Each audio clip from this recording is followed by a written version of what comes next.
Երեկ Նիկոլ Փաշինյանն ու Թուրքիայի նախագահ Էրդողանը հանդիպել են Ստամբուլում։ Այս հանդիպումը, որը ներկայացվում է որպես հարաբերությունների կարգավորման հերթական քայլ, բազմաթիվ հարցերի եւ առավել եւս լուրջ մտահոգություններ է առաջացրել։ Արդյոք այս դիվանագիտական շփումները իսկապես ծառայում են Հայաստանի շահերին, թե նրանց հետևում թաքնված են այնպիսի պայմանավորվածություններ, որոնց իրական գինը վտանգում է մեր ազգային անվտանգությունն ու ինքնիշխանությունը։ Ինչ են իրականում ստանում այս շփումներից, բացի պաշտոնական հաղորդագրություններից։ Մենք կփորձենք հասկանալ հայ-թուրքական շփումների ներկա փուլը, զրուցելով փորձագետների հետ։ Հայ-թուրքական նորմալացման գործընթացը հանրաժողովները կազմակերպել, 21 թվին է կազմավորվել, որևէ 4 տարի է ոչ մի առաջընթաց չի դեր ունեցել։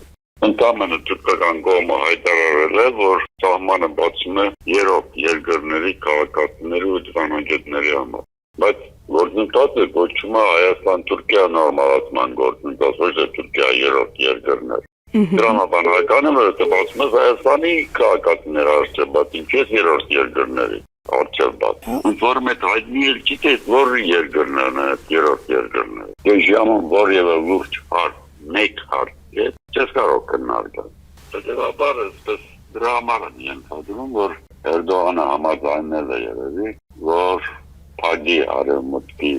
քննադատությունները, որտեղ հավանաբար դուք գիտեք, որ Եվրամիությունը չի վարկավորվում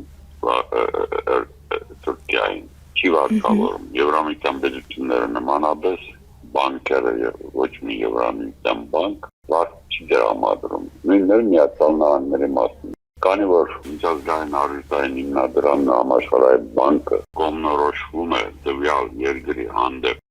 Վաշինգտոնի իր կորոշումով նրանք չեն ֆինանսավորում։ Նույնիսկ հերոստատուսությամբ եմ մոստել յալկի օպոզիցիոն կանալից, նույնիսկ պատրաստ է 40-45% կարճաժամկետ վարկ վերցնել, որ ուրիշներին կարճաժամկետ վարկը 24% են դրամադրում, նույնիսկ այդ դեպքում մերժում է։ Մինչ քաղաքական վերլուծաբանները քննարկում են հայ-թուրքական հարաբերությունների կարգավորման դիվանագիտական եւ անվտանգային ռիսկերը, շատերն ունեն մի հիմնարար հարց. ինչ կտա այս սահմանի բացումը Հայաստանի տնտեսությանը։ Հայաստանին հայ-թուրքական սահմանի բացումը ոչ մի օգուտ չի բերելու։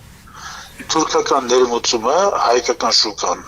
քանդելու է հատկապես գյուղատնտեսական ապրանքների իմաստով, մնացած ապրանքների իմաստով դա կլինի շինարարությունը, դա հագուստը, արդեն իսկ թուրքական ապրանքը միջնորդ երկրների միջոցով, Վրաստանի միջոցով, նույն հայ գործարանները առանց արգելքների բերում են։ Այսինքն այդ բացումը ոչինչ չի տալու, բացի մեր տնտեսության մեջ առանձին ճյուղերի քայքայումից եւ նրանց տնտեսական բովանդակության զրկումից։ Այս իմաստով Թուրքիայից կախվածություն ունենալու խնդիրը կարծում եմ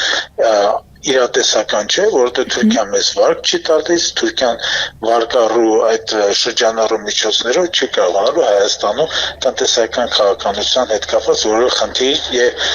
լրացուցիչ լծակներ ձեռք բերել։ Թուրքերը չեն էլ շտապում եւ չեն էլ աշխատում այդ ուղղությամբ, դες անկեղծ ասեմ։ Այլ բան է, որ ներկա քաղաքական վարչախումբը փորձում է ամեն ինչ ծախել, ամեն ինչ ներկայացնել, ամեն ինչ հանձնել, բայց թուրքական կողմից կոնկրետ տնտեսական իմաստով հետաքրքրություն մեկ չենք ներկայացնում։ Կոնկրետ ավտոմոբիլային տրանսպորտի միջոցների հետ կապված ներկայումս Հայաստանի շրջանցող այդ ճանապարհները կան, այդ ճանապարհներից հայկական նրանք ոչ օգտվելու են, ոչը կարծում եմ նորից միջանցքի հետ կապված այդ թեմատիկան առաջ է տանում, պարզապես առաջ է տանում որոշակի մեծ ծրագրի մաս լինելու հետ կապված որպես բաղադրիչ, դա լինելու է ադրբեջանցիների վերադարձը Սյունիք եւ մոտ ապագայում Սյունիքում բնակչության թվի մեջ ադրբեջանցիների քանակական աճը եւ տեսակարգի աճի համար կարծում եմ դա Հայաստան Հանրապետությունը ընդհանրապես պես չի, ովքեր որ պնդում են, որ այդ միջանցքը մեզ առիթ հնարավորություն տալիս, նրանք ընդհանրապես թուրքական գործակալներ են։ Ոլորտի փորձագետների գնահատականները մտահոգիչ են եւ մերկացնող։ Նրանք զգուշացնում են ազգային անվտանգությանը սպառնացող ռիսկերը, Թուրքիայի կողմից Ադրբեջանի շահերի անվերապահ պաշտպանությունը եւ ինչպես տնտեսագետներն են պնդում, հնարավոր տնտեսական աղետը։ Այս ամենը շարունակում է մնալ օրակարգում։